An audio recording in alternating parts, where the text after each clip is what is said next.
Voltamos a apresentar o programa Brasilianas.org, que discute hoje os desdobramentos do escândalo de corrupção na FIFA sobre o futebol brasileiro. Nesse segundo bloco, vamos abordar as mudanças estruturais necessárias para viabilizar aí o futebol brasileiro. Eu começo com o Gustavo. Eu lembro que algumas décadas atrás, aí, para tentar democratizar um pouquinho mais essa questão dos clubes, porque você tinha a questão do conselheiro vitalício, né, que acabava dominando as eleições.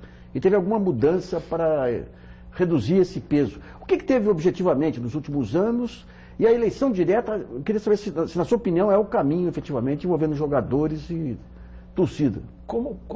Isso, jogadores e torcida é uma situação diferente. Eu ia falar, como o Pedro havia dito, são poucos os sócios, os associados dos clubes que têm direito a voto. Essa eleição direta, diferente, por exemplo, do Palmeiras, a eleição direta era porque existia uma eleição entre os conselheiros que elegiam o presidente. E o que se está abrindo agora para uma eleição direta é para que todos os associados daquele clube, os associados elejam os seus representantes. Se a gente for pensar no que diz o Código Civil de uma associação que tem os seus associados, ou seja, os membros dessa associação elegem o seu presidente, elegem os seus conselheiros e diretores. Isso, né? Então, essa situação não havia no Palmeiras, o último a mudar, mas os outros clubes, o São Paulo, o Corinthians, já existia essa eleição direta dos associados, 100% dos associados teriam direito a eleger os seus representantes. Essa questão de vitalícios ou até de outros tipos de conselheiro, elas ainda existem nos clubes, mas existem com número diferente. Então, a proporção de conselheiros vitalícios é menor do que a proporção dos conselheiros eleitos, justamente para que possa haver uma alternância no poder. Isso é o que se busca, né? Tá. Pedro, essa discussão entre o futebol empresa, o futebol clube, como é que você vê? Porque sempre há um conflito entre a parte social e a parte futebolística, e recentemente se apresentaram como exemplos que o futebol empresa seria mais eficaz na Europa, mas por outro lado os clubes espanhóis eram clubes convencionais. De que maneira qual a sua análise sobre esses dois modelos, né? O clube social com o futebol e o clube empresa? A forma jurídica adotada pelo clube, na minha opinião, não é o ponto central, porque empresa mal gerida também quebra. O problema é gestão. E uma boa gestão tenta fazer planejamento tributário. No Brasil, ser empresa paga mais imposto do que ser associação. Então, uma boa prática de gestão seria escolher de primeiro plano a associação como o melhor formato para os clubes. Então, no Brasil, essa discussão não vai muito adiante, simplesmente porque a empresa paga mais imposto do que clube, do que associação, que é o formato jurídico atual dos clubes, e a questão da administração é muito simples. Empresa mal gerida quebra.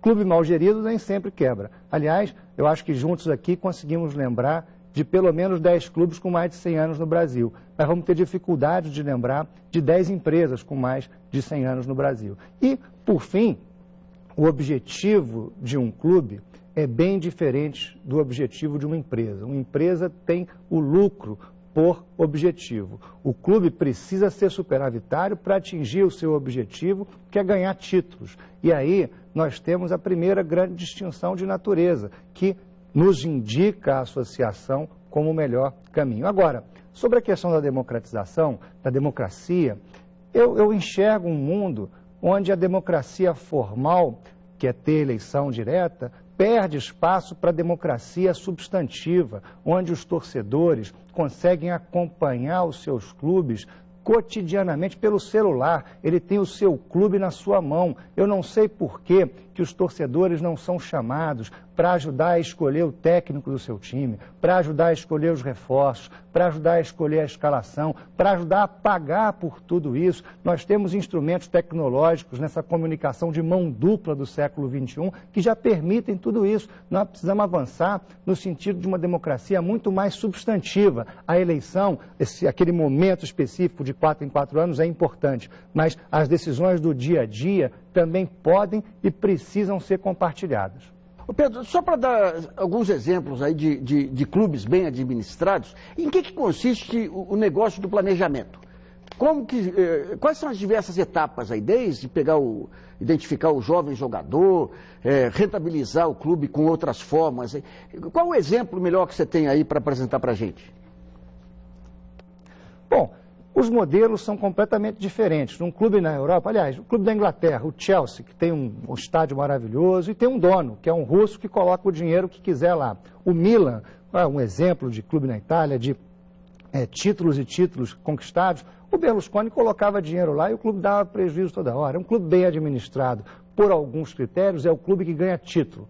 Um clube bem administrado por outros critérios pode ser como, por exemplo, o Flamengo, que está aí no azul, quer dizer, o maior lucro da história do futebol brasileiro, tem uma gestão responsável. Agora, tem gente que diz que clube de futebol não é banco para ficar dando lucro e com balanço positivo. O clube de futebol tem que ganhar título. Em algum momento, essas questões vão ter que ser enfrentadas. Para que serve o clube de futebol? Qual é a sua finalidade? O que o torcedor, o que o sócio quer? O sócio de uma empresa quer dividendos. O sócio de um clube quer títulos. E aí, nós temos aí vários exemplos de que ganhou título, virou gênio, né? O São Paulo ganhou durante muito tempo vários títulos e foi o grande referencial de boa gestão no Brasil. Bastou o desempenho em campo não corresponder à expectativa, começou a ser questionado. E nós temos esses exemplos aí para ilustrar o que eu estou dizendo. Na minha opinião, clube bem administrado é aquele que encontra o seu caminho de acordo com a sua história. Repara só,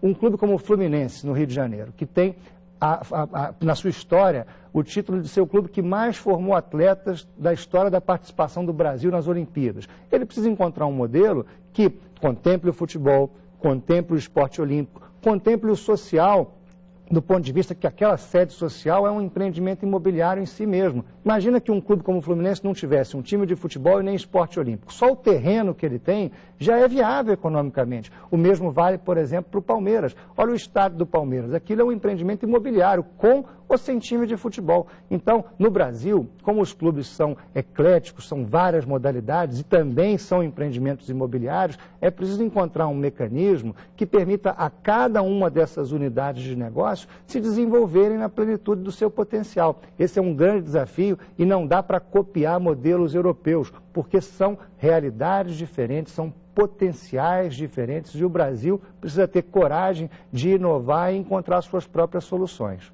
Ô, Fernando, como é que você vê, digamos, dentro da gestão de um clube, quais são os pontos que fazem o jogador ficar mais motivado e menos motivado?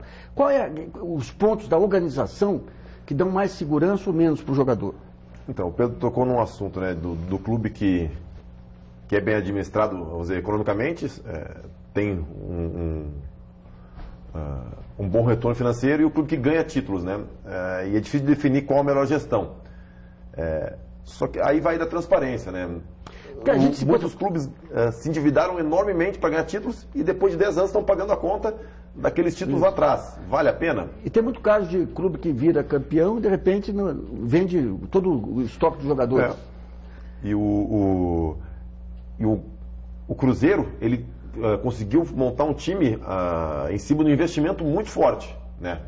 E vendeu agora também Everton Ribeiro, Ricardo Goulart e o Lucas Silva, mais de 100 milhões ele conseguiu reverter. Só que para a gente que está de fora, fica difícil analisar se é uma boa gestão ou não. A princípio, ótima gestão, bicampeão brasileiro. Agora, daqui a 10 anos, como é que vai estar o Cruzeiro? Então, cada clube, o Flamengo é um exemplo. O Flamengo está, na minha visão, fazendo uma coisa que eu particularmente acho correto. Está conseguindo se reestruturar economicamente, mas não está ganhando títulos. Mas, na minha visão, é melhor tu se reestruturar durante 5, 6 anos para ter um longo caminho vitorioso lá na frente, do que tu ganhar agora, pagar a conta depois e depois passar para uma segunda divisão ou ficar em dificuldades por causa de um investimento fora da realidade. O torcedor muitas vezes não consegue aceitar isso, né? E eu acho que é o mais difícil de fazer um planejamento no Brasil, é isso. Tu manter o planejamento durante o ano com os resultados em campo não acontecendo. Então,